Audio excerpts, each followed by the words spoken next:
EVM এ কত নম্বর টিপতে হবে?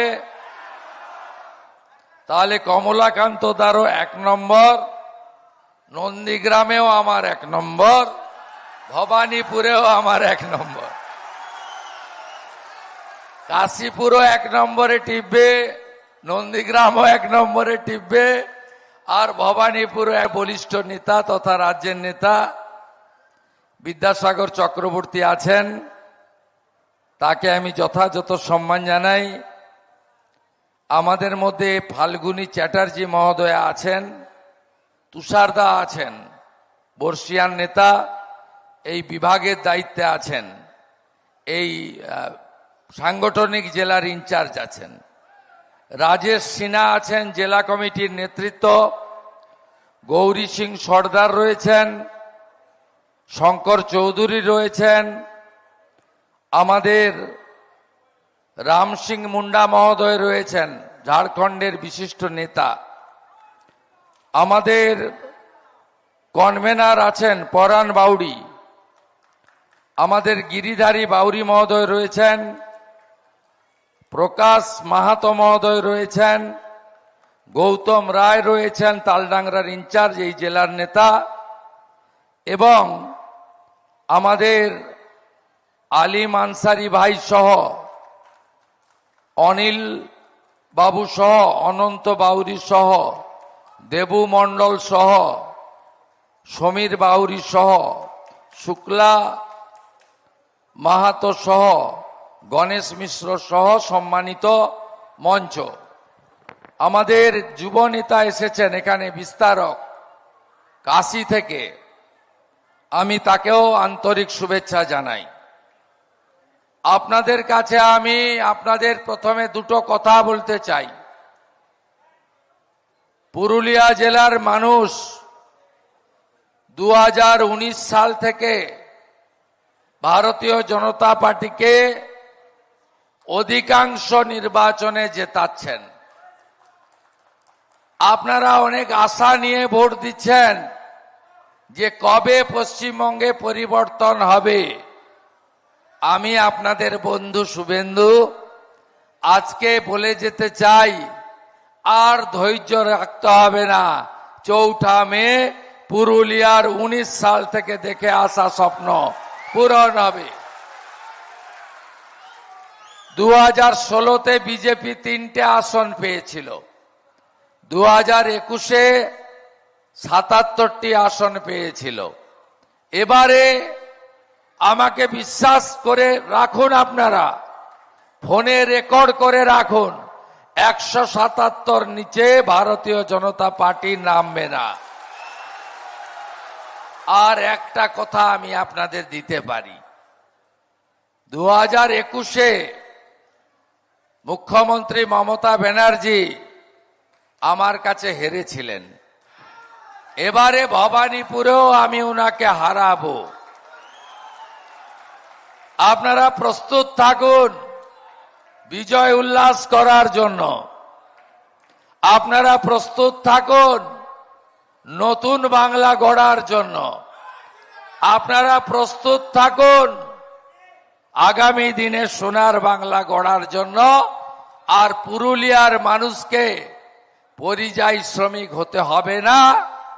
এই শুকার সময়, গরমের সময় একটা নলকূপ, 250টা হাঁড়ি কলসি নিয়ে, বালতি নিয়ে মা বোনেদের জল আনতে যেতে হয়। এই দুর্দশা ভারতীয় জনতা পার্টির সরকার ঘোচাবে। এরা সব সভাতে বলে মোদিজি নাকি টাকা দেয়নি, কেন্দ্রীয় বঞ্চনা। এই যে বাপ বেটা এখানে আছে, বেলঘরিয়া অ্যান্ড কোম্পানি, এত বড় ডাকাত পুরুলিয়া কেন, রাঢ়বঙ্গে কম আছে। কম্পিটিশন করে চুরি করে। কোন নদীর তো অস্তিত্ব নেই। আদিবাসীদের জমি যা নেওয়া যায় না, অটল বিহারী বাজপেয়ী আইন করে দিয়ে গেছিলেন। আদিবাসীদের জমি কেউ হাত দিতে পারবে না, সেই জমিও লুট করে নিয়েছে এই বাপ বেটা। আপনারা এদেরকে প্রশ্ন করবেন তো, 100 দিনের কাজে কেন্দ্রের কংগ্রেস সরকার দিয়েছিল 4 থেকে 14,000 কোটি টাকা। মোদিজির নেতৃত্বে বিজেপি সরকার 14 থেকে 22, 54,000 কোটি টাকা দিয়েছে। টাকাগুলো গেল কোথায়? আপনারা প্রশ্ন করবেন তো, মোদিজির নেতৃত্বে স্বচ্ছ ভারত অভিযানে দেশে 14 কোটি শৌচালয় হয়েছে। পশ্চিমবঙ্গে 72 লক্ষ শৌচালয়ের জন্য টাকা দেওয়া হয়েছে। আপনাদের এলাকার কোনো মানুষ এই স্বচ্ছ ভারতের শৌচালয় পায়নি কেন? আপনারা জানতে চাইবেন না প্রধানমন্ত্রী আবাস যোজনার 40 লক্ষ বাড়ি দিলেন মোদিজি, 30,000 কোটি টাকা তৃণমূল নেতাদের গোয়াল ঘর দেখিয়ে টাকা নিয়ে নিল। তৃণমূল নেতাদের মাঠে থাকা চালা দেখিয়ে, ইট ভাটার অফিস ঘর দেখিয়ে টাকা নিয়ে নিল। আপনার বাড়িটা আজ পর্যন্ত হলো না কেন? মমতা ব্যানার্জি 9 সালের লোকসভা ভোট থেকে 24 সালের লোকসভা বিধানসভা ভোট বারে বারে বলেছেন, আমি পশ্চিম বর্ধমান, বাঁকুড়া, পুরুলিয়ায় পানীয় জলের সমস্যা মেটাবো। আজকে 15 বছর পরে কেন প্রত্যেকটা গ্রামে নলে জল গেল না, পানীয় জলের ব্যবস্থা হলো না? এর উত্তর তৃণমূল কংগ্রেসকেই নির্বাচনে দিতে হবে। প্রধানমন্ত্রী জল জীবন মিশন এনেছিলেন, নলে জল 27,000 কোটি টাকা দিয়েছেন, এরা লুট করেছে।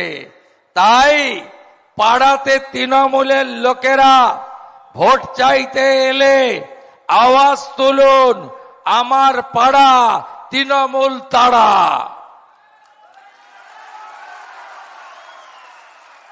সবাই মিলে তৃণমূলকে তাড়ান। এরা চাকরি চুরি করেছে, এরা মা বোনের সম্মান লুট করেছে, এরা নদীর বালি লুট করেছে, পুরুলিয়া জেলার পাহাড়গুলো বেচে দিয়েছে, জঙ্গলে গাছ নেই। এই পুরুলিয়া জেলায় 1 লক্ষের কাছাকাছি যুবক, তারা বৃদ্ধ বাবা মা, স্ত্রী পুত্র কন্যাকে ফেলে ঝাড়খণ্ড, উড়িষ্যা, ছত্তিশগড়ে চলে গেছে। নাম তাদের পরিযায়ী শ্রমিক। আপনারা ভিডিওগুলো পাচ্ছেন মোবাইলে। সব জায়গায় ট্রেনে উঠতে শুরু করেছে পরিযায়ী শ্রমিকরা। 77টা ট্রেন দিয়েছে ভারত সরকার। 1 কোটি পরিযায়ী শ্রমিক বাড়ির পথে, ট্রেন স্টেশনে, কোচের মধ্যে পরিযায়ীরা বর্ণ ধর্ম নির্বিশেষে আওয়াজ তুলেছে, পাল্টানো দরকার, চাই বিজেপি সরকার।